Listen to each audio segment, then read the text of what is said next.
Hi, നമസ്കാരം. ശ്രീ സായി സച്ചരിതം അധ്യായം 9. ഷിർദി വിട്ടുപോകുമ്പോൾ ബാബയുടെ നിർദ്ദേശം സ്വീകരിച്ചും നിഷേധിച്ചും പ്രവർത്തിച്ചാലത്തെ അനുഭവങ്ങൾ. ചില ഉദാഹരണങ്ങൾ. സന്യാസവും അതിൻ്റെ ആവശ്യവും. ഭക്തന്മാരുടെ അഥവാ ധാർക്കഡ് കുടുംബത്തിൻ്റെ അനുഭവങ്ങൾ. ബാബ സുഖമായി ഭക്ഷിച്ചു. എങ്ങനെ? ഷിർദി തീർത്ഥയാത്രയുടെ പ്രത്യേകത. ഷിർദി തീർത്ഥയാത്രയുടെ ഒരു പ്രത്യേകത ഇതാണ്: ആർക്കും ബാബയുടെ അനുമതി കൂടാതെ ഷിർദി വിട്ടുകൂടാ. അങ്ങനെ ചെയ്താൽ അത്യധികം ആപത്തുക്കൾ സംഭവിക്കും. ബാബ ഷിർദിയിൽ നിന്ന് പൊയ്ക്കൊള്ളാൻ പറഞ്ഞാൽ പിന്നെ അവിടെ നിൽക്കാനും കഴിയില്ല. യാത്രാനുമതിക്കു വേണ്ടി സമീപിക്കുന്നവർക്ക് ബാബ ചില സൂചനകൾ കൊടുക്കും. ഈ സൂചനകൾ അറിഞ്ഞ് പ്രവർത്തിക്കണം.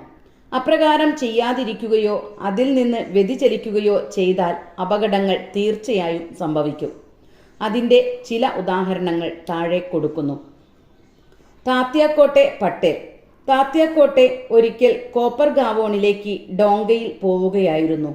അയാൾ ധൃതിയിൽ മസ്ജിദിൽ വന്ന് ബാബയെ നമസ്കരിച്ചു. കോപ്പർഗാവോൺ ബസാറിലേക്ക് പോവുകയാണെന്ന് പറഞ്ഞു. ബാബ പറഞ്ഞു, തിരക്ക് കൂട്ടണ്ട, കുറച്ചു നിൽക്കൂ, അങ്ങാടി കാര്യം പോകട്ടെ, ഗ്രാമത്തിന് പുറത്ത് പോവരുത് എന്ന്. എങ്കിലും അയാളുടെ തിരക്കു കണ്ട് ബാബ ശ്യാമയെ കൂടെ കൊണ്ടുപോവാൻ പറഞ്ഞു. അതും ചെയ്യാതെ താത്യാക്കോട്ടെ ഡോങ്കയുമായി സ്ഥലം വിട്ടു. 2 കുതിരകളിലൊന്ന് 300 രൂപ കൊടുത്ത് വാങ്ങിയതാണ്. അത് തീരെ നിയന്ത്രണമില്ലാതെ പെരുമാറുകയും ലക്കില്ലാതെ ഓടുകയും ചെയ്തു. അതിനാൽ കാലുളുക്കി താഴെ വീണു. താത്തിക്ക് ചില്ലറ പരിക്കുകൾ പറ്റി. സായി മാതാവിൻ്റെ നിർദ്ദേശം ഓർമ്മ വന്നു. വേറൊരിക്കൽ കോൽഹാർ ഗ്രാമത്തിലേക്ക് പോകുമ്പോൾ ബാബയുടെ നിർദ്ദേശം അവഗണിച്ചതിനാൽ ഇതുമാതിരി ഒരപകടം അന്നും സംഭവിച്ചു. യൂറോപ്യൻ മാന്യൻ. ബോംബെയിൽ നിന്നും നാനാ സാഹേബ് ചന്ദോർക്കറുടെ ഒരു കത്തുമായി ചില ഉദ്ദേശ്യങ്ങളോടെ ഒരു യൂറോപ്യൻ മാന്യൻ ഒരിക്കൽ ഷിർദിയിൽ വന്നു. അയാളെ സുഖമായി ഒരു ടെന്റിൽ താമസിപ്പിച്ചു. അയാൾക്ക് ബാബയെ മുട്ടുകുത്തി വണങ്ങി അദ്ദേഹത്തിൻ്റെ കൈ ചുംബിക്കണമെന്നുണ്ടായിരുന്നു. അതിനാൽ 3 തവണ പരിശ്രമിച്ചിട്ടും ബാബ തടസ്സം ചെയ്യുകയും മസ്ജിദിൽ കയറാൻ സമ്മതിക്കാതിരിക്കുകയുമാണുണ്ടായത്. സ്വീകരണം തൃപ്തിയാവാതെ അയാൾ ഉടനെ ഷിർദി വിടാൻ തീരുമാനിച്ചു. യാത്ര ചോദിക്കാൻ വന്നു. ബാബ അയാളോട് പിറ്റേന്ന് പോയാൽ മതി എന്നും തിരക്ക് കൂട്ടേണ്ട എന്നും പറഞ്ഞു. ജനങ്ങളും ബാബയുടെ നിർദ്ദേശം സ്വീകരിക്കാൻ ആവശ്യപ്പെട്ടു. ഇതൊന്നും വകവയ്ക്കാതെ അയാൾ കുതിരവണ്ടി വിളിച്ച് ഷിർദിക്ക് വിട്ടു. ആദ്യം കുതിരകൾ വേണ്ട പോലെ പോയെങ്കിലും സാവൂൾ കിണർ കടന്നപ്പോൾ ഒരു സൈക്കിൾ കണ്ട് പേടിച്ച് വിരണ്ടോടാൻ തുടങ്ങി. വണ്ടി മറിഞ്ഞു. സായിപ്പ് നിലത്തു വീണ് ഏതാനും വാര വലിച്ചിഴക്കപ്പെട്ടു. അയാളെ രക്ഷപ്പെടുത്തിയെങ്കിലും കോപ്പർഗാവോൻ ആശുപത്രിയിൽ കുറെ കിടക്കേണ്ടി വന്നു. അത്തരം അനുഭവങ്ങൾ വളരെയുള്ളതുകൊണ്ട് ബാബയുടെ നിർദ്ദേശം തെറ്റി നടക്കുന്നത് അപകടകരമാണെന്ന് എല്ലാവർക്കും ബോധ്യമുള്ള കാര്യമാണ്. സന്യാസത്തിന്റെ ആവശ്യകത. നമുക്ക് സന്യാസത്തെപ്പറ്റി ചിന്തിക്കാം. ചിലർ ചോദിക്കും, ബാബ ഇത്ര വലിയ മഹാനും ദൈവവുമാണെങ്കിൽ എന്തിനാണ് പിച്ച തെണ്ടുന്നത്? ആരാണ് ഭിക്ഷയെടുത്ത് ജീവിക്കാൻ അർഹതയുള്ള ആൾ? ശാസ്ത്രങ്ങൾ പറയുന്നു, 3 കാര്യങ്ങളിൽ ആശ നശിച്ചവൻ സന്യാസം സ്വീകരിച്ച് ഭിക്ഷയെടുത്ത് ജീവിതം നയിക്കാൻ അർഹനാണെന്ന്. അവ 1 സന്താനം, 2 സമ്പത്ത്, 3 കീർത്തി എന്നിവയാണ്. അവർക്ക് വീടില്ല, ഭക്ഷണം പാകം ചെയ്യാനുള്ള ഏർപ്പാടൊന്നുമില്ല. അവരെ ഊട്ടുന്ന ചുമതല ഗൃഹസ്ഥന്മാർക്കാണ്. സായിബാബ ഗൃഹസ്ഥാശ്രമിയോ വാനപ്രസ്ഥാശ്രമിയോ അല്ല. അദ്ദേഹം നിത്യബ്രഹ്മചാരിയായ ഒരു സന്യാസിയാണ്. ബാല്യം മുതൽക്കു തന്നെ അദ്ദേഹത്തിൻ്റെ വിശ്വാസം ലോകം വീടാണെന്നും താൻ വാസുദേവനും ആലംബവും ബ്രഹ്മാവുമാണെന്നുമാണ്. അപ്പോൾ അദ്ദേഹത്തിന് ഭിക്ഷയെടുത്ത് ജീവിക്കാൻ പരിപൂർണ അവകാശമുണ്ട്. 2 പഞ്ചസൂനങ്ങളും പരിഹാരവും ചിന്തിക്കേണ്ടതുണ്ട്. ഗൃഹസ്ഥാശ്രമികൾക്ക് 5 കാര്യങ്ങൾ ചെയ്യേണ്ടതുണ്ട്.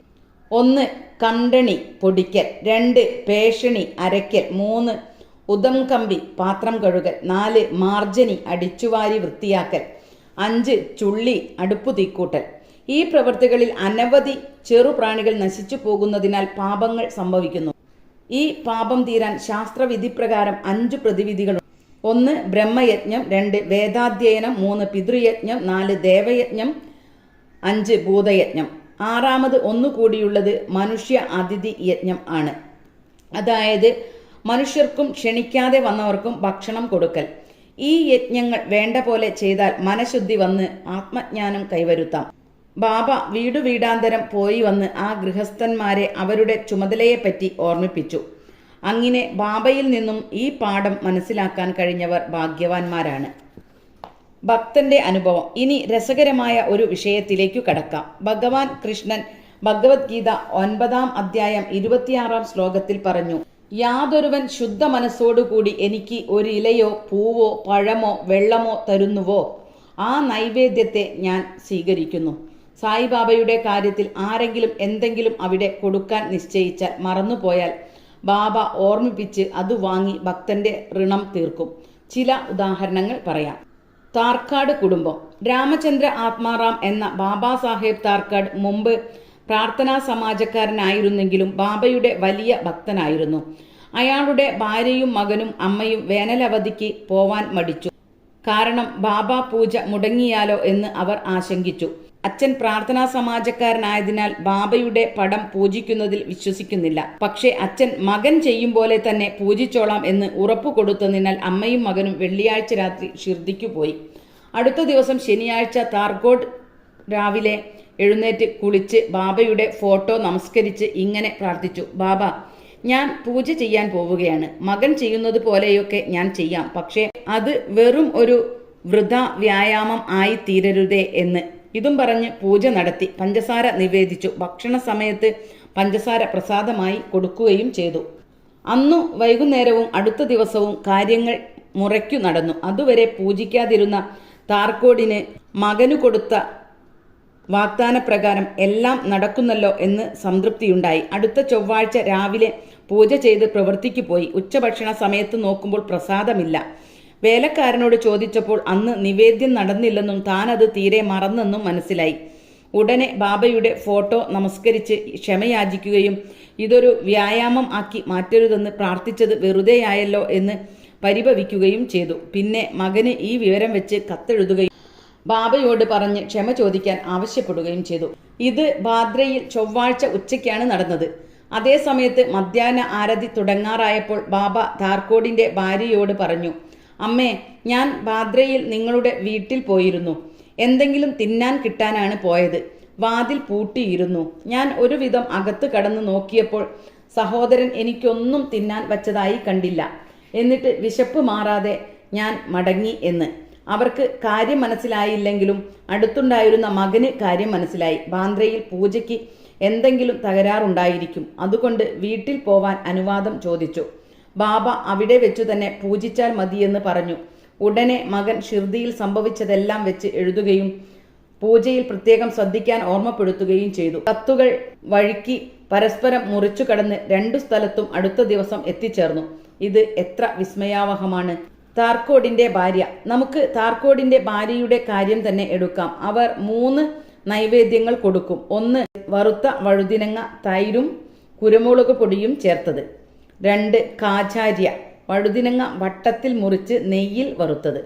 3 പേട മധുര പലഹാരം. ബാബ എങ്ങനെ അവ സ്വീകരിച്ചുവെന്ന് നോക്കാം. ഒരിക്കൽ ബാന്ദ്രയിൽ നിന്ന് രഘുവീർ ഭാസ്കർ പുരന്തരെ എന്നൊരാൾ കുടുംബസമേതം ഷിർദിക്ക് പുറപ്പെട്ടു. മിസ്സിസ് താർക്കാട് അവരെ ചെന്നുകണ്ട് പുരന്തരെ വശം 2 വഴുതിനങ്ങ കൊടുത്തു.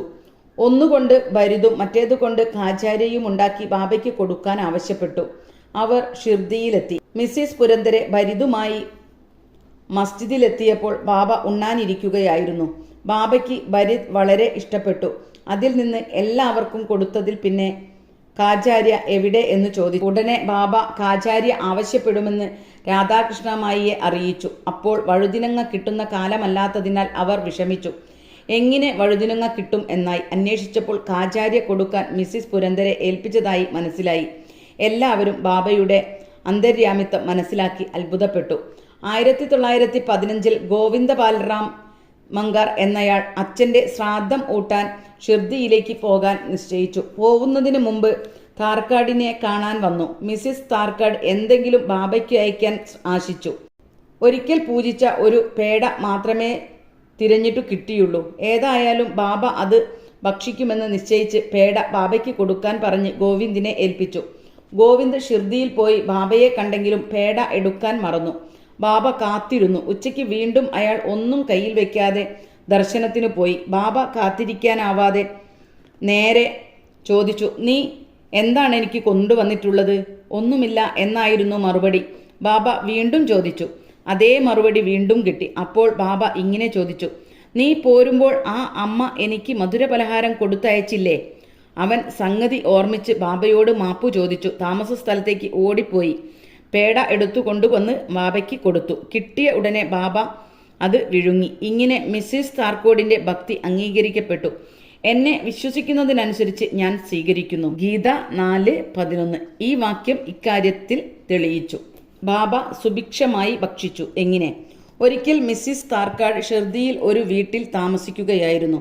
ഉച്ചയ്ക്ക് ഭക്ഷണം തയ്യാറാക്കി വിളമ്പുമ്പോൾ വിശന്നു വലഞ്ഞ ഒരു നായ വന്ന് നിലവിളിച്ചു. മിസ്സിസ് താർക്കോഡ് എണീറ്റ് ഒരു റൊട്ടി എറിഞ്ഞു കൊടുത്തത് നായ സുഖമായി ഭക്ഷിച്ചു. ഉച്ചതിരിഞ്ഞ് അവർ മസ്ജിദിൽ പോയി. കുറച്ചകലെ ഇരുന്നപ്പോൾ ബാബ അവരോട് പറഞ്ഞു, അമ്മേ, നിങ്ങളെന്നെ മൂക്കറ്റം തീറ്റിവിട്ടു. എൻ്റെ പിടയുന്ന പ്രാണൻ സംതൃപ്തമായി. എപ്പോഴും ഇങ്ങനെ ചെയ്യണം. ഇത് നിങ്ങൾക്ക് തന്നെ നന്മ വരുത്തും. ഇങ്ങനെ കരുണ കാണിക്കുക. ആദ്യം വിശക്കുന്നവർക്ക് കൊടുത്ത് സ്വന്തം ഭക്ഷണം കഴിക്കുക. ഇതു ശ്രദ്ധിക്കണം. അവർക്ക് ബാബ പറഞ്ഞതിൻ്റെ അർത്ഥം മനസ്സിലാവാതെ ഇങ്ങനെ ചോദിച്ചു, ബാബ, ഞാനെങ്ങനെ ഭക്ഷണം തരാൻ? ഞാൻ തന്നെ മറ്റുള്ളവരെ ആശ്രയിച്ച് ഭക്ഷണം വാങ്ങി കഴിക്കുകയാണല്ലോ. ബാബ ഇങ്ങനെ മറുപടി പറഞ്ഞു, ആ നല്ല റൊട്ടി തിന്ന് എനിക്ക് തൃപ്തിയായി. ഇപ്പോഴും തേട്ടി വരുന്നു. നീ ഊണിന് മുമ്പേ കണ്ട് തിന്നാൻ കൊടുത്ത നായ എന്നോട് കൂടിയുള്ളതാണ്. അതുപോലെ പൂച്ച, പന്നി, ഈച്ച, പശു മുതലായ മറ്റു ജീവികളെല്ലാം എൻ്റെ അംശങ്ങളാണ്. ഞാൻ അവരുടെ വേഷത്തിലും ആകൃതിയിലും സഞ്ചരിക്കുകയാണ്. ഈ വക ജീവികളിലെല്ലാം എന്നെ കാണുന്നവർ എനിക്ക് പ്രിയപ്പെട്ടവരാണ്. ദ്വന്ദ്ഭാവം വിട്ട് വിവേചന സ്വഭാവം കൂടാതെ നിങ്ങളിന്ന് ചെയ്ത പോലെ എന്നെ സേവിക്കുക. ഈ അമൃതവാണി കേട്ട് അവർ മനസ്സലിഞ്ഞ് കണ്ണീർ തൂകി തൊണ്ടയിടറി അത്യന്തം സന്തുഷ്ടയായി. തത്വം: ദൈവത്തെ എല്ലാ ജീവജാലങ്ങളിലും കാണുക എന്നാണ് ഇതിലെ തത്വം. ഉപനിഷത്ത്, ഗീത, ഭാഗവതം എല്ലാം ഇതുതന്നെ പറയുന്നു. ഈ കഥയിൽ നിന്നും മറ്റനവധി കഥകളിൽ നിന്നും ഉപനിഷത്ത് തത്വം എങ്ങനെ നടപ്പാക്കണമെന്ന് ബാബ കാണിച്ചു തന്നു. ഇങ്ങനെ സായിബാബ ഉപനിഷത്ത് തത്വങ്ങളുടെ ഏറ്റവും വലിയ അധ്യാപകനായി തീർന്നു. ശ്രീ സായിയെ നമിക്കുവിൻ. ലോകശാന്തി ഭവിക്കട്ടെ.